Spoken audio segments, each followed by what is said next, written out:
y बराबर F of x comma x अक्ष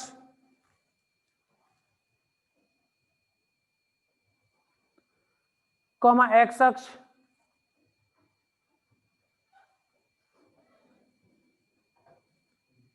और x बराबर a तथा x बराबर b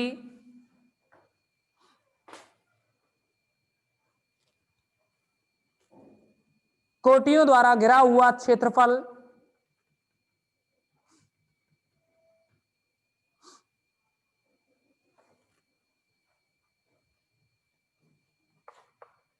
a to b f of x d x होता है।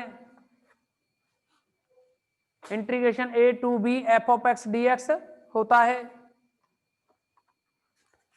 देखो बाकी का सब कुछ तो आप जानते हैं, जैसे 2D डबल इंटीग्रेशन के लिए करते थे वैसे ही ट्रिपल इंटीग्रेशन के लिए है। अब आप समझेंगे इसमें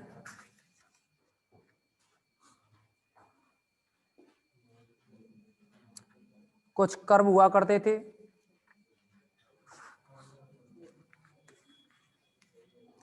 जिनके बारे में आप पहले भी जानते हैं।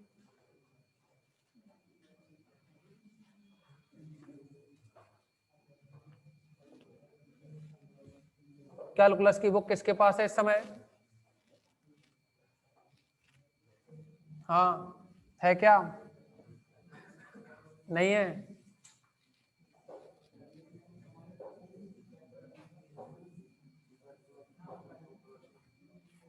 नहीं है कैलकुलस?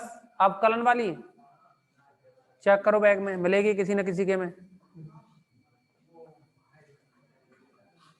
देखिए अब एक आपके लिए एस्ट्रॉयड दे रखा है, उसका संपूर्ण क्षेत्रफल ज्ञात करना है। क्या दिया है? एस्ट्रॉयड, और उसका संपूर्ण क्षेत्रफल ज्ञात करना है हमें। देखिए मैंने आपसे कहा था ना उस टाइम कर्व ट्रेस करना, तो कर्व ट्रेस उस कैलकुलस की बुक में तो आपके लिए ये सवाल है नहीं, पर यहां आपको इसको कर्व ट्रेस करवाते हैं अब हम। तो ये है एग्जाम्पल फर्स्ट, और ये दिया है x की पावर 2/3 प्लस y की पावर 2/3 इक्वल टू a की पावर 2/3। याद करो इसको, अथवा करके हमने दिखाया था x equal to a cos q theta, y equal to a sine. Clear है ना? तो सबसे पहला पॉइंट क्या होता है? सममिति। सममिति में देखेंगे आप,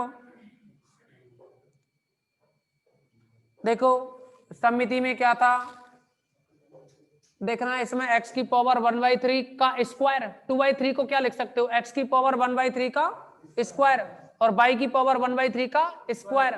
तो मतलब वर्ग है ना दोनों पे, x की जगह -x रखो या y की जगह -y रखो, कोई फर्क नहीं पड़ेगा ना। या आपको पहला पॉइंट क्या था? x की सभी घातें सम और y की सभी घातें सम। अरे वो स्क्वायर लगा है ना, और वैसे तो 2/3 है, इस पे क्या है वैसे? 2/3। तो देखिए अब आप समझोगे यहां, अगर x की जगह और y की जगह, पहला पॉइंट है x की घात सम हो, y की घात x की घात सम हो तो y अक्ष के सापेक्ष सममित, और y की घात सम हो तो x अक्ष के सापेक्ष सममित। दूसरा क्या था? दूसरा था y बराबर x के सापेक्ष निकालते थे ना, तो x के स्थान पर y और y के स्थान पर x लिखें तो भी बदलेगा क्या? ये नहीं बदलेगा ना। कहने का मतलब ये है, ये जो चारों पांचों पॉइंट है ना उन सभी को सेटिस्फाई करेगा। कितनों को? सममिति के जो भी चारों पांचों पॉइंट है उन सभी को सेटिस्फाई करेगा। तो सेटिस्फाई करेगा तो पहले क्वेश्चन लिखो, फिर इसमें पॉइंट लिखो। मैं साथ के साथ लिखवाता जाऊंगा, बोर्ड पर नहीं लिख रहा उसको, इतना नोट कर दो ये। और इसमें पहला पॉइंट डाल दो सममिति। सममिति ऐसी कंडीशन में कोई भी क्वेश्चन हो तो या तो सम्मुख चतुर्थांशों में सम्मित होता है, या फिर सीधे एक्स वाई के लिए लिख दो, एक ही बात है। लिखोगे इसमें वक्र का समीकरण, वक्र का समीकरण x अक्ष तथा y अक्ष के सापेक्ष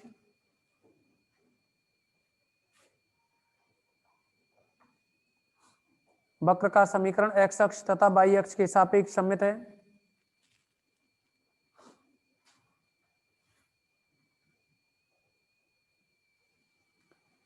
दूसरा पॉइंट डालो, मूल बिंदु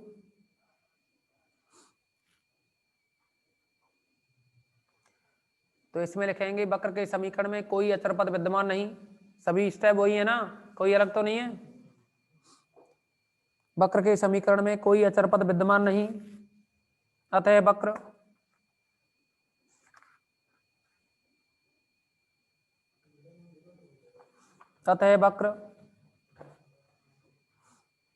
मुझे ये बताओ, आप दोनों तरीकों से कर सकते हो इस सवाल को, इस प्रातल से भी कर सकते हो, कार्तीय से भी कर सकते हो, है ना, कर सकते हो कि नहीं?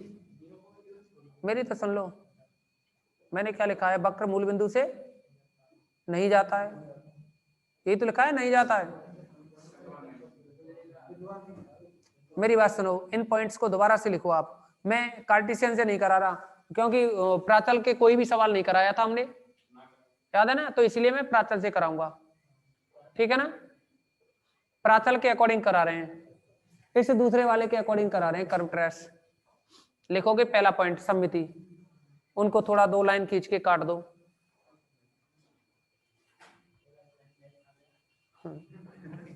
सममिति में लिखोगे, आप ये बताओ, देखो सममिति में क्या था, अगर थीटा की जगह माइनस थीटा रखें, समफलन और विषमफलन था ना भाई, वहां था x equal to f of t और y equal to phi of t. अगर एफ ऑफ टी और फाई ऑफ टी दोनों विषम फलन हो तो वक्र सम्मुख चतुर्थांश में सम्मित होता है। तो देखना, अगर आप यहां थीटा की जगह माइनस थीटा रखोगे तो ये कैसा रहेगा, थीटा की जगह क्या लिखोगे, माइनस थीटा, तो कॉस माइनस थीटा तो पॉजिटिव होता है। अच्छा, साइन माइनस थीटा है वो नेगेटिव होता है, कैसा होता है, नेगेटिव, एक पॉजिटिव है एक नेगेटिव है ना।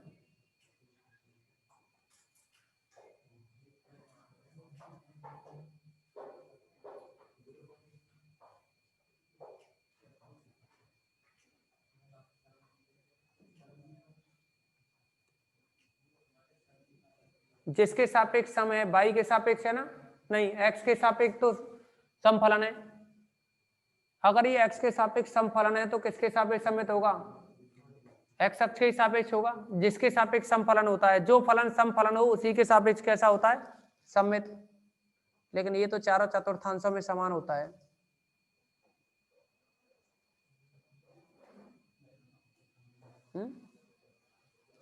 चारों में होता है ये।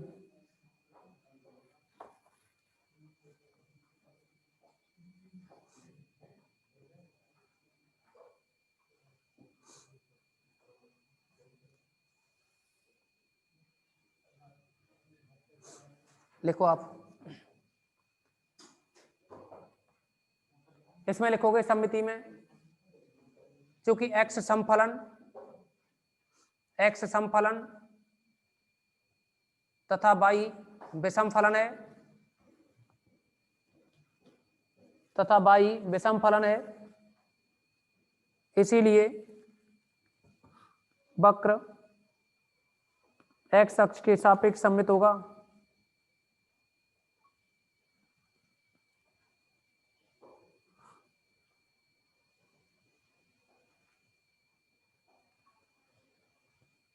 लिख दिया ना इतना।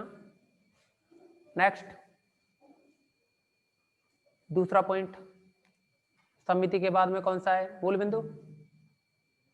मूल बिंदु कब होता है, मूल बिंदु से कब गुजरता है, थीटा की किसी भी, देखो थीटा के किसी एक ही मान के लिए ये दोनों साथ साथ जीरो हो रहे हैं क्या, कोई ऐसा मान है थीटा का जिसके लिए एक्स भी जीरो आ जाए और वाई भी जीरो आ जाए, एक ही मान, ऐसे नहीं अलग अलग मान हो, नहीं हो रहे ना। तो लिखोगे थीटा के किसी भी मान के लिए, थीटा के किसी भी एक मान के लिए, थीटा के किसी भी एक मान के लिए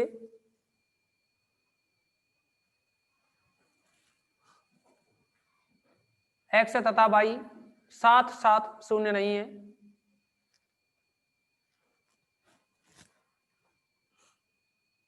एक्स तथा वाई साथ साथ शून्य नहीं है, तब वक्र मूल बिंदु से नहीं गुजरेगा।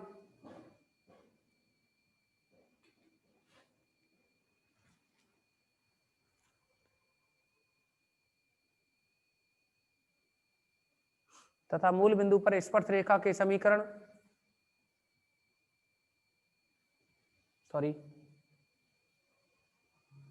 मूल बिंदु से नहीं गुजरेगा, इतना रखो बस। आगे लिखो अनंत स्पर्शी। ये बताओ थीटा के किसी भी मान के लिए एक्स का मान अनंत या वाई का मान अनंत आ सकता है क्या? थीटा के किसी भी मान के लिए एक्स या वाई का मान अनंत आ सकता है क्या?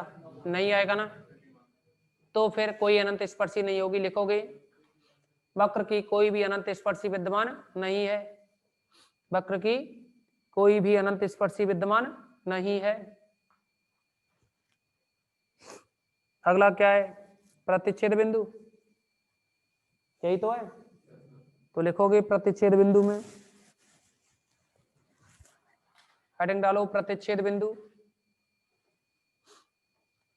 प्रतिच्छेद बिंदु में क्या करेंगे? देखो एक जगह तो थीटा लिख देंगे, एक जगह एक्स लिख देंगे, एक जगह वाई लिख देंगे, या फिर ऐसा करो कहां कहां काटेंगे अक्षों को, ये चेक कर रहे हैं अक्षों को कहां कहां काटेंगे, ये इसको निकाल लेते हैं।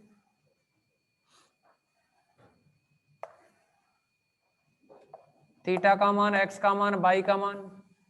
अब एक बात बताइए, थीटा का मान, एक्स का मान और वाई का मान है ना ये। अगर हम बात करें थीटा के मान की, मतलब ये जो लाइन होती है ना, ये थीटा बराबर 0 होती है, ये थीटा बराबर पाई/2 होती है, और ये थीटा बराबर पाई होती है, और ये थीटा बराबर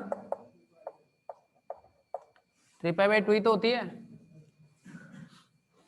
अब देखो थीटा का मान 0 लिखोगे तो एक्स का मान क्या आएगा? cos 0 1 होगा, ए बचा। वाई का मान क्या आएगा? sin 0। और थीटा का मान पाई/2 रखोगे तो एक्स का मान क्या आएगा? 0। वाई का मान क्या आएगा? ए।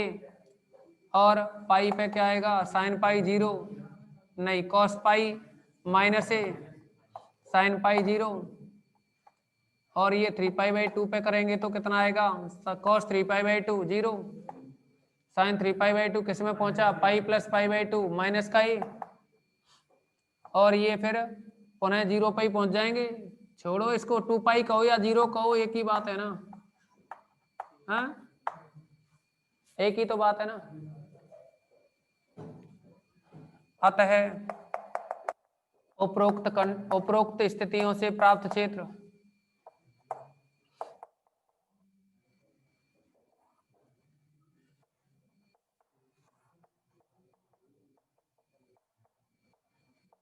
क्या बनेगा? देखो ये जो क्षेत्र है ना, प्रतिच्छेद बिंदु क्या है? थीटा बराबर 0 पे कौन सा पॉइंट है? a0। थीटा बराबर पाई/2 पे क्या है? 0, ए। इधर कितना है?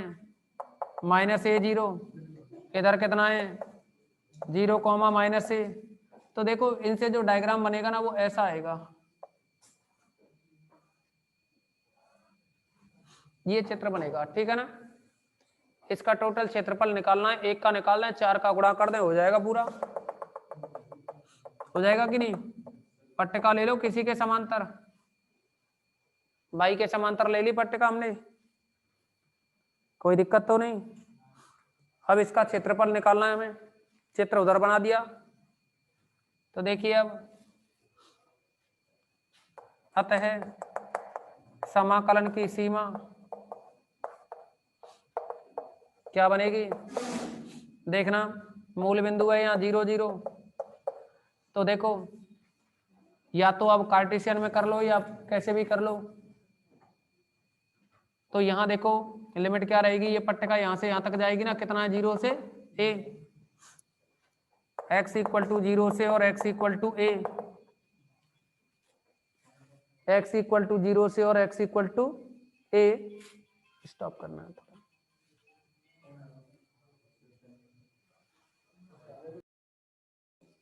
अब आप देखेंगे इसमें समाकलन की सीमा हो गई x बराबर 0 से a, और ये वाली लिमिट है ना, ये वाली पट्टिका यहाँ चल रही है इस लाइन पे y 0 होता है ना, तो इसको लिखोगे y बराबर 0 से और y बराबर ऊपर किस पे चल रही है पट्टिका, इस वक्र पर, और इस वक्र पे y का मान क्या है, y का मान यहां से निकाल सकते हो ना, कितना बनेगा यहां से y का मान, a की पावर 2/3 माइनस x की पावर 2/3 और इसकी पावर 3/2, यही तो बना, कोई दिक्कत तो नहीं ना किसी को। अब देखो आप इतना लिखें तो ठीक है, इतना भी ना लिखें तो दूसरा भी तरीका है, हम इसी के अकॉर्डिंग कर रहे हैं फिलहाल। अतः i बराबर लिमिट बनेगी है 0 से a और 0 से लेकर के y की वैल्यू, y लिख दो फिलहाल, बाद में रख देंगे इतने बड़े मान को, ठीक है ना। फिलहाल यहाँ y लेके चल रहे हैं 0 से y, बाद में इस मान को रख देंगे, y का मान ये है, अभी इतना बड़ा मान रखना पड़ेगा ना यहाँ बार बार। और ये आया, फिर आपको बताया कि यहाँ लिखा जाता है y dx dy, कितना लिखा जाएगा dx dy, और साथ only dx dy, only dx dy। अब आप इसका इंटीग्रेशन करोगे तो y के रेस्पेक्ट में होगा ना, y के रेस्पेक्ट में करोगे तो dy का क्या होगा, y 0 से a, और ये बना dy का हो गया y, और लिमिट आई है 0 से y, और साथ में है यहाँ dx। अब देखो ऊपर y है ना, उस y का मान लिख लो, y का मान कितना है, ये है ना, तो यहाँ जो अंदर है ना y की जगह क्या लिखोगे, उस y को नहीं लिखोगे, इस y को लिखोगे, या फिर आप इसको यहाँ ऐसे लिख दो 0 से y की जगह क्या था यहाँ a की पावर 2/3 माइनस x की पावर 2/3 और इसकी पावर 3/2, क्लियर है ना। तो क्या बनेगा, 0 से a, y की जगह लिखोगे यहाँ a की पावर 2/3 माइनस x की पावर 2/3 और इसकी पावर 3/2 और dx। अब क्या करोगे इसमें, मान लो x equal to a sine theta, कितना मान लिया जाए, x equal to a sine cube theta, ये है ना यहाँ x equal to a sine cube theta, तो लिख सकते हो इसमें, माना x equal to a sine cube theta, तो dx equal to 3a sine square theta और cos थीटा और d थीटा, लिमिट क्या रहेंगी, अगर आप x का मान 0 रखोगे तो साइन का मान 0 निकलता है कितने पर, थीटा इक्वल टू 0 पर, a रखोगे तो a से कट के साइन का मान 1 कब आता है, π/2 पर।